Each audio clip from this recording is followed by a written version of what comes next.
వైసీపీకి అసెంబ్లీ ఎన్నికల్లో ఎలా ఉన్నా పార్లమెంట్లో ఎంపీలు మాత్రం ఎప్పుడూ సంతృప్తి స్థాయిలో ఉంటున్నారు. పూర్తిగా జనాలు దూరం పెట్టడం లేదు. 2014 నుంచి వరుసగా 3 సార్వత్రిక ఎన్నికలను వైసీపీ ఫేస్ చేసింది.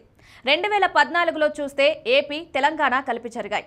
అలా ఏపీలో 8, తెలంగాణలో 1 ఎంపీ సీటుతో టోటల్ 9 నంబర్తో ఒక మంచి సంఖ్యతోనే ఆనాడు ఎంపీలను గెలుచుకుంది. ఆ టైంలోనే 2 ఎంపీలు రాజ్యసభకు వెళ్లారు. ఇక 5 ఏళ్లు తిరిగేసరికి కొందరు ఎంపీలు జారిపోయినా వైసీపీ గుర్తించదగిన నంబర్తోనే 2019 ఎన్నికల దాకా కొనసాగింది. ఇక 2014 నుంచి 19 మధ్యలో వైసీపీ ప్రత్యేక హోదా అంటూ ఢిల్లీ స్థాయిలో పోరాటాలు కూడా చేసింది. ఇదే ఇష్యూ మీద వైసీపీ ఎంపీలు తమ పదవులకు రాజీనామాలు చేశారు.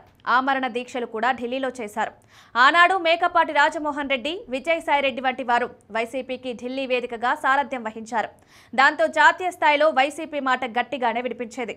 లోక్సభ, రాజ్యసభల్లో వైసీపీ వాణి బలంగా ఉండేది.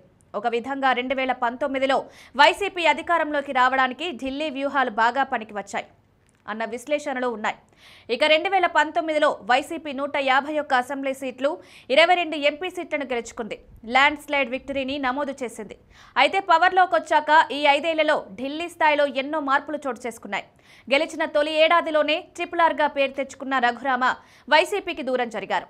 ఇక ఈ మధ్యలోనే వైసీపీ అధినాయకత్వానికి ఎంపీలకు మధ్య కొంత గ్యాప్ అయితే ఏర్పడిందంటారు. ఏపీలో అధికారంలో ఉంటూ అటు లోక్సభలో 22 మంది, రాజ్యసభలో మొత్తం ఎంపీలు కలిగి దేశంలో 4వ అతిపెద్ద పార్టీగా వెలిగిన వైసీపీ ఆ దిశగా తన హవానైతే జాతీయ రాజకీయాల్లో చూపించలేకపోయిందంటారు. మరోవైపు చూస్తే వైసీపీ 2024లో ఘోరంగా ఓటమి పాలైంది. అదే సమయంలో విజయసాయిరెడ్డి ఢిల్లీ స్థాయిలో వైసీపీ పార్లమెంటరీ పార్టీ నాయకుడిగా ఉండేవారిని మార్చేసి వైవి సుబ్బారెడ్డికి ఆ బాధ్యతలు అప్పగించారు. దాంతో ఆయన కొంత అసంతృప్తి చెందారని చెప్తారు. అది కాస్త 2024 ఎన్నికల్లో ఓటమి తర్వాత మరింతగా బయటపడి ఆయన 2025 జనవరిలో తన ఎంపీ పదవికి, రాజకీయాలకు గుడ్ బై చెప్పేదాకా వెళ్ళింది. ఇక వైసీపీకి పార్లమెంటరీ పార్టీ నాయకుడిగా వైవి సుబ్బారెడ్డి ఉన్నా ఆయన వైసీపీ వాయిస్ ని పెద్దగా వినిపించలేడం లేదని విమర్శలున్నాయి. ఇక లోక్సభలో వైసీపీ తరపున నాయకుడిగా ఉన్న మిథున్ రెడ్డి లిక్కర్ స్కామ్లో అరెస్ట్ అయి రాజమండ్రి జైల్లో ఉన్నారు. దాంతో లోక్సభలో కూడా పెద్దగా హడావుడైతే లేకుండా పోయిందంటున్నారు. దీంతో వైసీపీ ప్రతి ఇష్యూలోనూ జాతీయ స్థాయిలో తన స్టాండ్ ఏమిటన్నది గట్టిగా చెప్పలేకపోతోంది. మరోవైపు చూస్తే ఎంపీలు నేరుగా ఎవరికి వారు ఇతర పార్టీల నాయకులను కలుస్తున్నారు.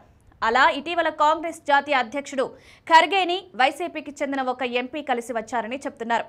మరోవైపు చూస్తే పార్లమెంటు సమావేశాల ముందు ఎంపీలతో మీటింగ్ పెట్టి ఏపీకి సంబంధించిన ఏ అంశాలు పార్లమెంట్లో లేవనెత్తాలి అన్న దాని మీద అధినాయకత్వం దిశానిర్దేశం చేయడం జరుగుతూ ఉంటుంది.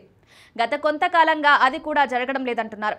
ఇక ఈ రోజు జాతీయ స్థాయిలో కీలకంగా మారిన ఉపరాష్ట్రపతి ఎన్నికల్లో వైసీపీ ఒక స్టాండ్ తీసుకుంది. అయితే లోక్సభ, రాజ్యసభల్లో కలుపుకుని వైసీపీకి 11 మంది ఎంపీలున్నారు. మరి వారితో కూడా చర్చించి నిర్ణయం తీసుకున్నారా లేదా అన్నది కూడా ఒక డిస్కషన్ అయితే సాగుతోంది.